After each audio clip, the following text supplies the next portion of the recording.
Hello, hello, and welcome to another episode of Product and Cake. Today, as always, in the virtual recording studio is with me our published author, Paul. How you doing, Paul?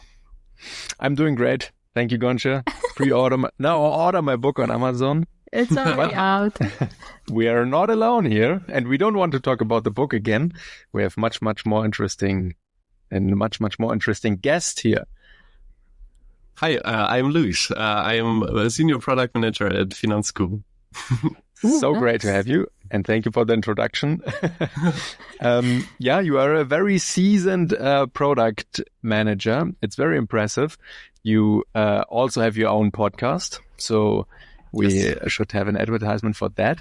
But you also worked as user-centrics and Europace, so I think there is plenty of knowledge about how to manage a product, and we are super happy to dive into that.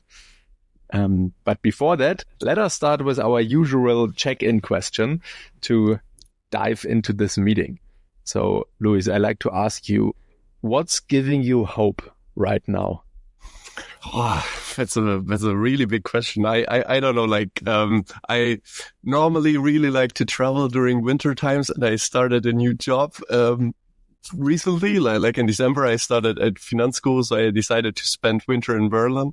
And but we have spring now and summer is coming, really gives me hope, because winter in Berlin probably is the worst. And I'm super excited for the sun to come back. And I don't know, that's hope just for me and not for the world and not for product management, but at least for me, that's really a good situation right now, that we get some sunlight back.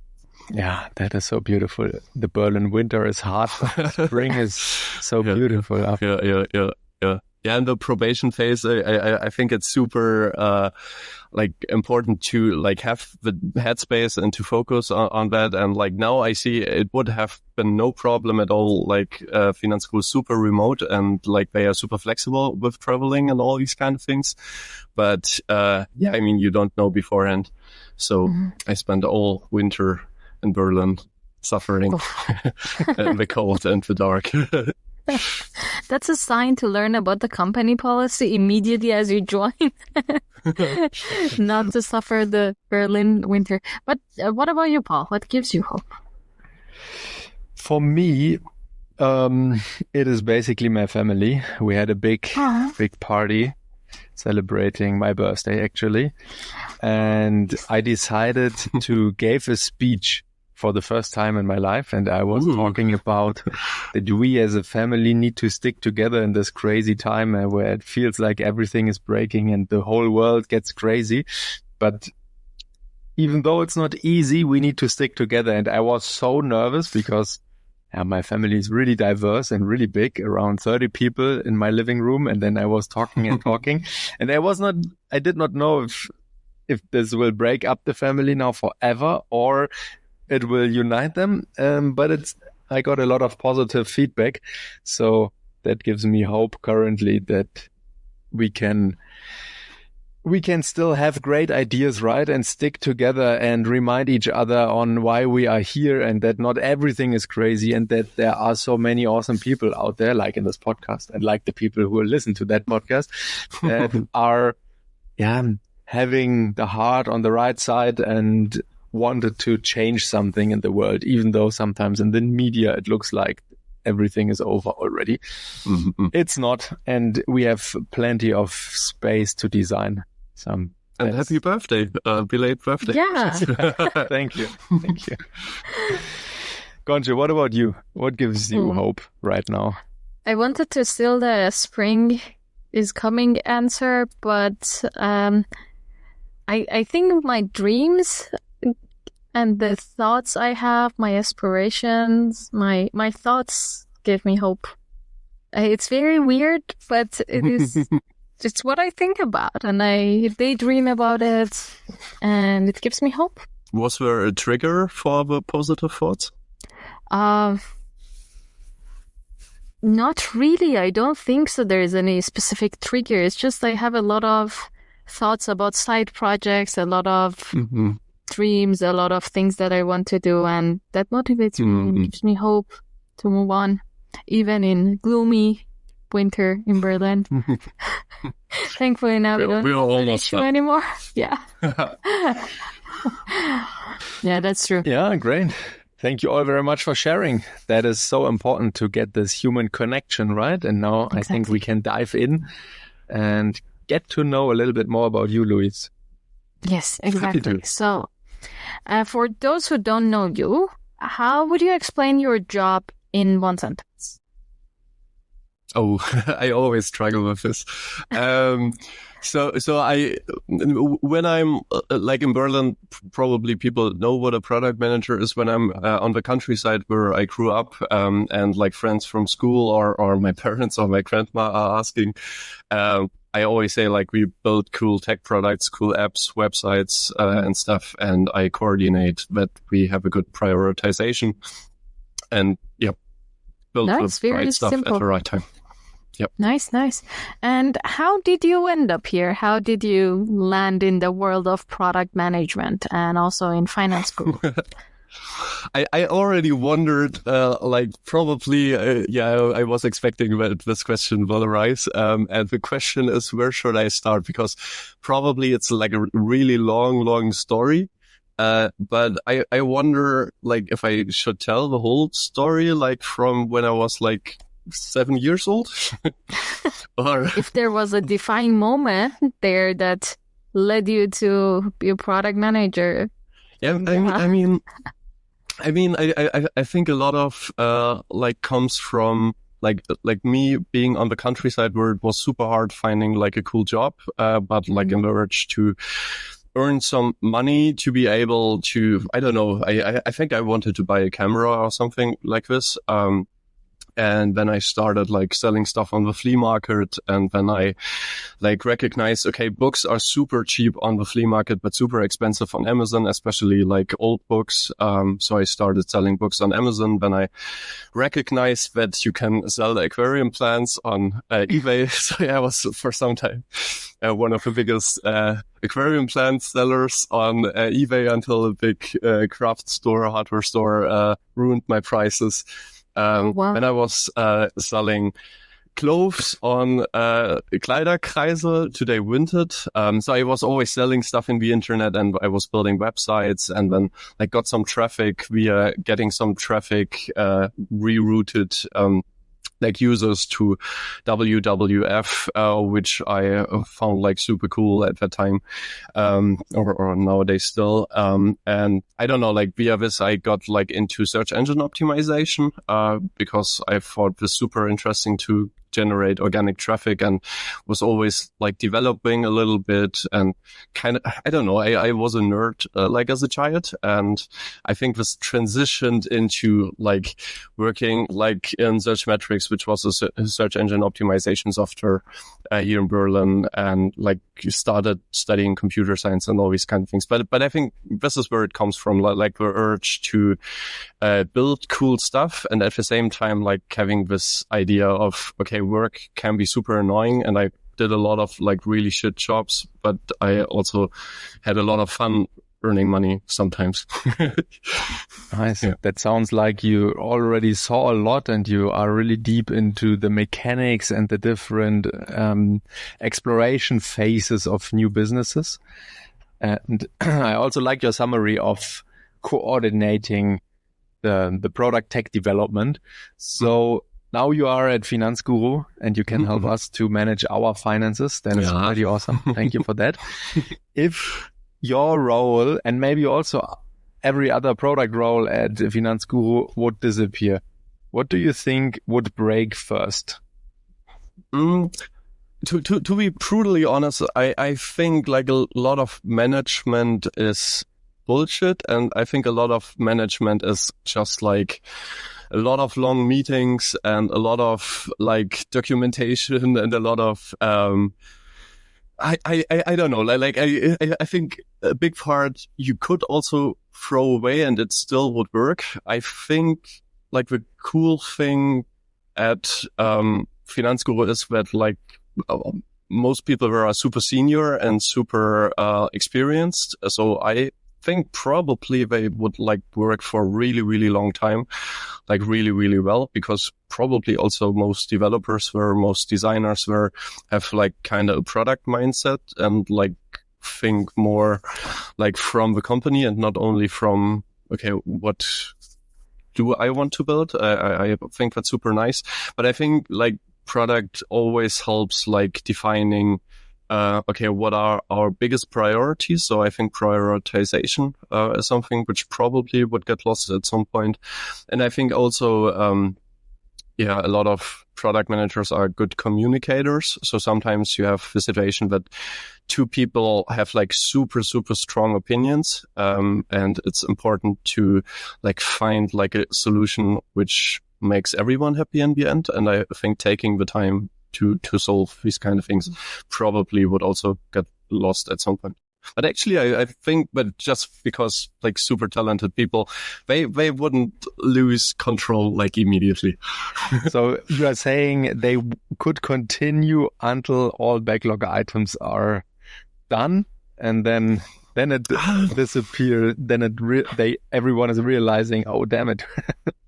I'm not sure. I'm even not sure about this because but I think that's a special Finanzguru situation that like we have a lot of bottom up that like a developer has a cool idea. So for example, some people saw the Jahresrückblick at Finanzguru, which is like the Spotify recap, which shows you like you spent 20% more money on, or 300% more money on ordering food than other people. How dare you? So this, for example, was just an initiative by one of our developers who was like, yeah, that's a cool idea. I built this. And he was just building it. And I think we wouldn't run out of ideas, but I think it's, still some. So I don't get me wrong. I see the sense of my job and I see the sense of product managers for sure. Yeah, totally. But this is also the beauty in a company culture where you have this bottom up approach and where everybody is also able to articulate an idea and talk about that, and maybe also have a sparring partner in a product role to find out if it is actually a good idea before we invest plenty of development time in it. For sure.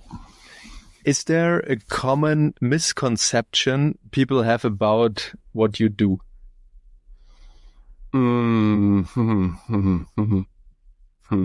Good question. I think a lot of people think that managers in general, not only product managers, are sitting in meetings all day long. And I think, the best case is that you, I don't know, like have like the capability and the willingness and like also the joy and like taking your hands dirty. I'm not sure. Can you translate this one-to-one to English? It's a German saying, probably so that I'm also jumping into calls with users and that I'm also doing usability interviews and that I'm also like maybe developing like something if it's not super senior or whatever. I think that's something which is like maybe for me a bit different and like for people at Finanzguru, but I also kind of like this, and I think a lot of misconception is that I'm probably 24 hours a day in meetings. And I actually hate meetings. I think meetings are super, super nice if they are helpful, if they are fun, if they are joyful for everyone. If not too many people join, I think it makes sense to have like a all hands or monthly meeting or something. But I don't know. I think a good skill is like deleting all unnecessary meetings or giving people the freedom to leave a meeting if it's not useful for them. Yeah. Yeah, I fully agree with that. I cannot agree more. But at the same time, I believe meetings are a form of work, especially for product managers, where communication is, I think, 70% of our work. And so communication is, and being in meetings is a form of work for us. But I fully agree. I am against a lot of different types of meetings. I don't think any meeting should be pre-scheduled for months in advance regularly, except if it is maybe a regular one-on-one with your manager. Mm-hmm. But also I want to get a little bit deeper in your current situation and your current works and tasks at hand at Finanzguru. And what's the biggest challenge at the moment that you're dealing with? Good question. I think it's like the situation that I know a lot of things of what I'm doing right now in theory super well because I read a lot of books and I watched all the Y Combinator videos like a million times and I don't know, like I'm super nerdy about that stuff. And now I have the chance to do like everything I always wanted to do, because there are no technical restrictions, which I maybe had before in Teams. And now we have like super good A/B testing infrastructure. We can in general go super data driven. And I feel like I'm super free in making like also broad, decision and confident big decisions.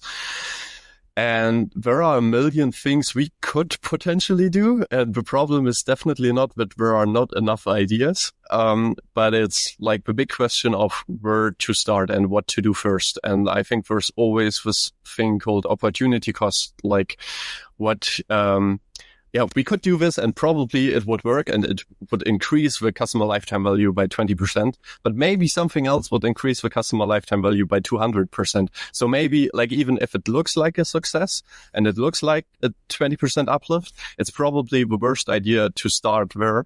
And I think prioritization is something which is super important in our job. And I think it's probably the most, challenging thing sometimes to be like, okay, we have a million ideas, where to start? Yeah. Definitely a big challenge to also take the decision, right? I mean, having the knowledge and doing the metrics and everything is one thing, but then saying, okay, I assume we should take this track now is definitely a challenge. And one item we most likely all have in our lists right now is AI. So I'd like to know, how's AI shaping your role at the moment? I mean, like it's like within Finanzguru as a product, nothing where like in general, like Finanzguru obviously does a lot with machine learning and stuff. So for example, we have like an automated categorization. We have like an intelligent system which knows, okay, probably you will run out of money until end of month, because if we see what you spent like in the last 12 months, we can be pretty sure there will be like these 10 spendings. So there's a lot of AI involved in these kind of things. But like my specific role is not really connected to something where I really see the value in AI right now. And I think with AI, like I'm a super big fan of AI and everything related. I think it's the first hype train where I'm 100% in. But I think like the big question is always like, does it really make sense? Does it really create value? And I think like for like a subscription model, like there are so many things to do, and like AI probably wouldn't be helpful, but for my daily work, like on my end, like operative tasks, where for sure AI is super helpful, because I can be super fast. I can be super super reliable, super high quality, no mistakes. And I think I don't know, like I can be super senior and have a good sparring partner, because I have all the knowledge of the world, just with like small tools. And I don't know, like I think before AI, I lost sometimes information, which doesn't happen anymore. So for example, if I do a user interview, I ask people, would it be okay for you just for internal use when I'm recording this? And if people say yes, then I run Jamie AI, which is a super cool tool, like a note taker, which is then like documenting every little thing. So no decision, no like problem, nothing gets lost. And I think when I would write it myself, probably information would get lost. Yeah, and also like, I don't know, like obviously ChatGPT Premium is a super good investment for every product manager, I would say. I mean, like it's super important to be like, concerned about data privacy when talking about these things, because I think most people get it wrong. They think like ChatGPT and stuff is like a private space. And I think it's like posting on Facebook, like it's, or LinkedIn or Instagram or whatever. Like it's public information after you put it in the chat.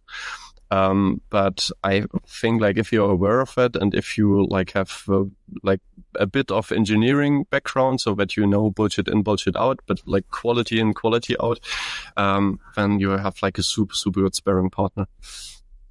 Yeah, and I fully agree. And I think the way you mentioned that you're using AI with maybe adding it to meetings and make sure that information is saved is a very underrated way of using AI. So we see it a lot that AI is being used as a tool to create the information, but it's less, at least in product management, it's very few times that I've heard someone mention that, yeah, I'm using it to just record the information that is already there. Mm-hmm.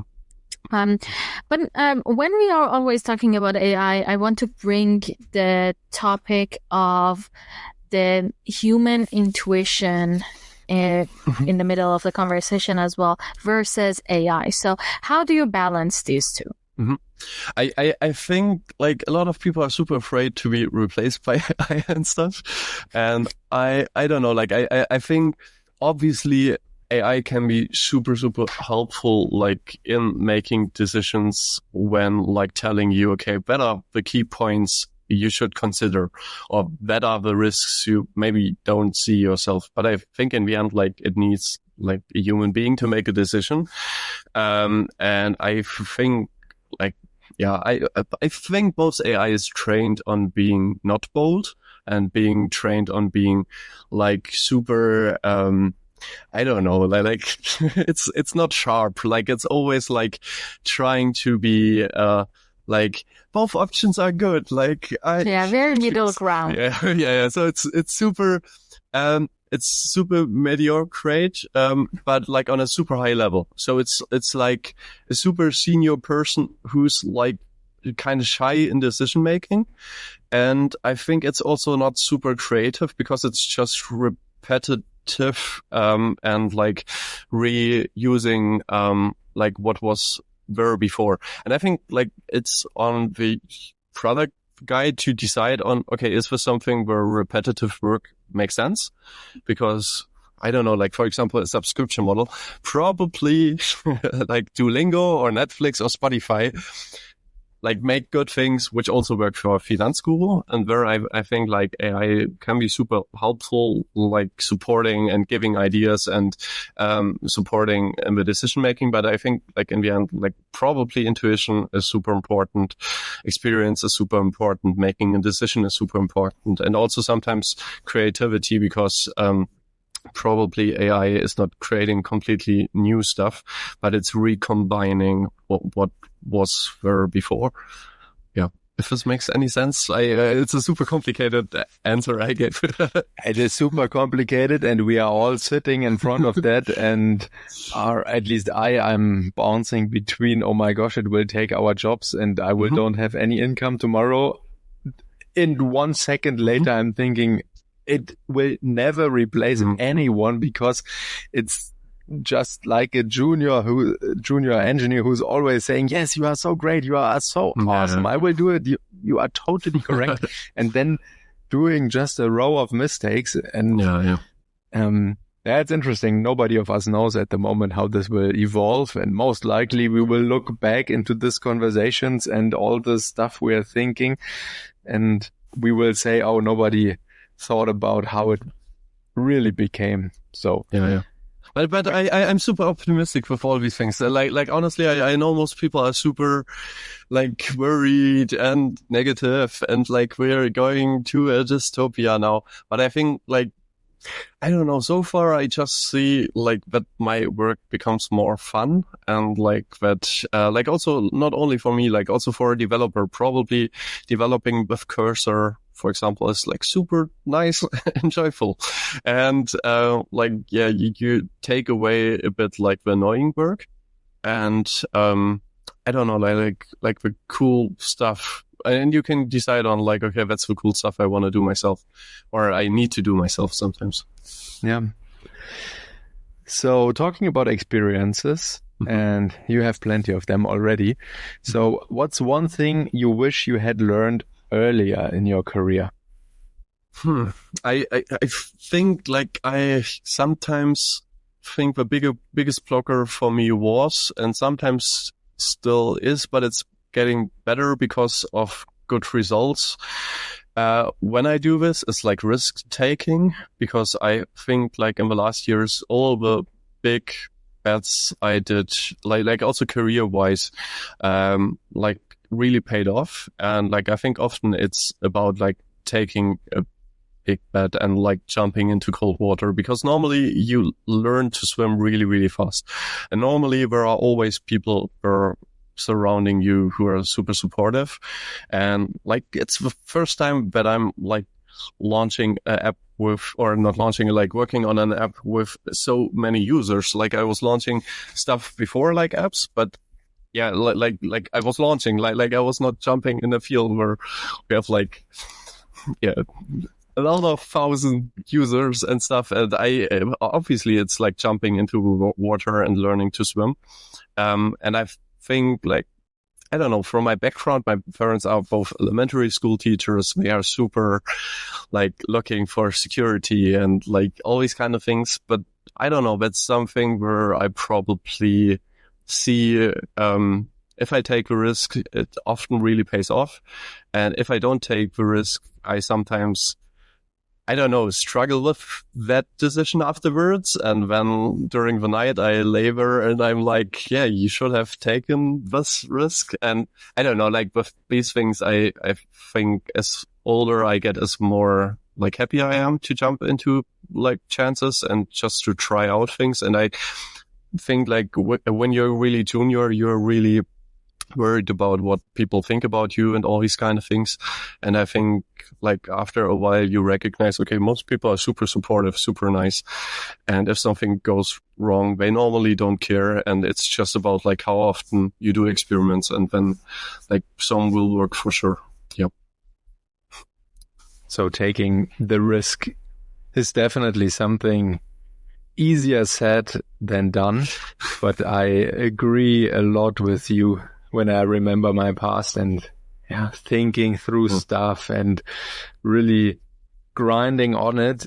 And in the end, you have to work with your decision, but it is easier if you did a bold decision and you have something to work on and to change, right? And not only wish you would have decided differently in the past. Yeah. So I think that is a very awesome transition into our yay nay game, Goncha, right? Because it can give us some angles on that risk. Of course, yes. So we play a game. It's a very simple rapid fire game. I will read out a statement, and then you can tell me you agree, yay, or you do not agree, nay, to that statement. So, do I also explain why yay or nay, or just yay or nay? Yeah, you can give a short explanation, and then we can see if we agree or not on that. Okay. That's where the fun begins. All right. So, anyway, a stakeholder vetoes a feature idea without seeing the data that supports or challenges it.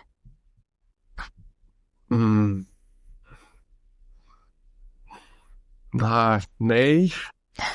But it really depends. I mean, like, it really depends, because I normally would say, like, a stakeholder should always look into the data. Like, obviously, I think especially product people should have always the chance to run an experiment, just like on maybe 10% of the users, to see, like, what can we expect if we do like this little change, and what results do we have? I don't know, what influence on conversion rate, retention, customer lifetime value, churn rate, free user churn, login retention, whatever. But I mean, like, obviously, like any stakeholder should be able to say, like give a veto if, I don't know, like data privacy is a thing, or if like something is evil or something is ugly or whatever. Like I think sometimes it's also good, like if you have founders or like external stakeholders which are like super bold and giving like things a frame or a structure. So nay, but like, yeah, with all this things, it had a lot of ifs around it. Yeah. I agree with your explanation, and I also agree with the nay. And I think the point for me is the vetoing. I think if you have a valid reason, like something is evil, we don't do that, that's not vetoing. That's just explaining why something should not be done. I think vetoing has a little bit stronger, I put my hammer down vibe. Mm-hmm. So you mean someone is jumping in and saying, I'm the CEO, and I say, we don't do it. That's my take and my secret that's power the end here. of it. Yes, very roughly. Yeah, it is very difficult because we all want to work, or maybe we want to see people like Steve Jobs, right? Who have this story around him that he's just going through it and knows what to do. But in the end, I think every stakeholder should remember that they are most likely not Steve Jobs and should listen to the data. But I think like there's this thing like how to explain it. So I think a lot of companies have a lot of compromises, and the compromises in the end are bad for the employees, bad for the users, bad for everyone. Like it's yeah. And I think sometimes it's really good if you have some people who have like a really strong opinion about some things and like really are like even emotionally involved in that. Like for example, at Finanzguru, we have, not sure if I should mention his name, but this one guy, like he's super good with design, and like it's like sometimes like seldomly, but sometimes it's like, he has like a really clear understanding of how like the design should be. And I think like this feels good for me because we have like a really high standard, which needs to be served. And if it's like, if something is ugly, he jumps in and is like, oh, we're not going to release this. And I think this just creates a good quality. And, or another example, like our CEOs are super bullish about remote work. And I think like a lot of people are not happy with remote work and home office and these kind of things. But I think then also Finanzguru is not a good company for them. And I think this creates a lot of people who work really well together because they are in the kind of same, like going in the same direction. And I don't know, like sometimes I think it's good if people are vetoing, and I think sometimes it's good if like people have like a really strong opinion and care about stuff. But yeah, it really depends on how we define vetoing. Yeah. And also you need to explain it, right? It should not feel random for the people. Yeah. When you just go through it and you say, today I don't like it, tomorrow may I like it. And the people are preparing for, okay, we should catch him in the right moment. That's not the right thing. But if you can explain it like that, it's like, hey, we are a remote company and we have super clear values and we say yes to that one and no to that one. Then as Gonja said, it's maybe an explanation and less a veto. Yeah, I could talk about that. Yeah, we need to have a side podcast next to this and just go through this DNA question. All right, the next statement. A product should never be released without a full marketing and go-to-market plan in place. Nee. Ja. Ship fast.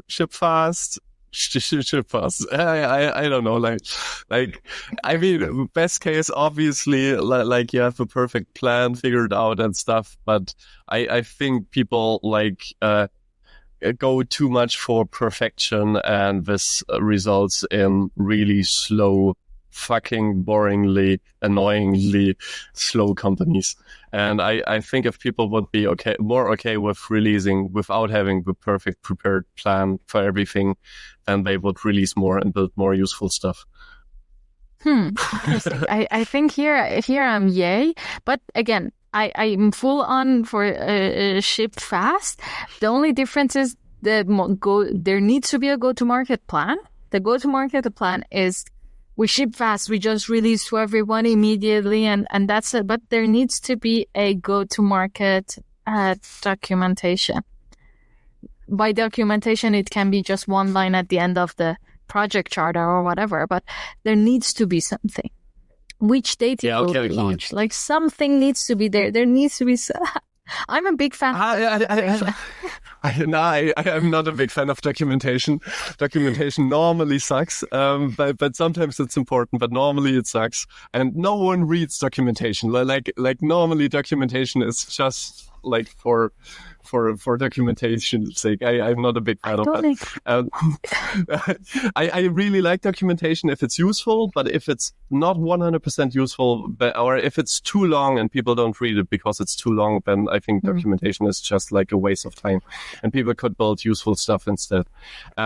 Yeah, and with like obviously like a go-to-market plan, where I would say yes to, okay, obviously you need some kind of broad idea how you could reach people.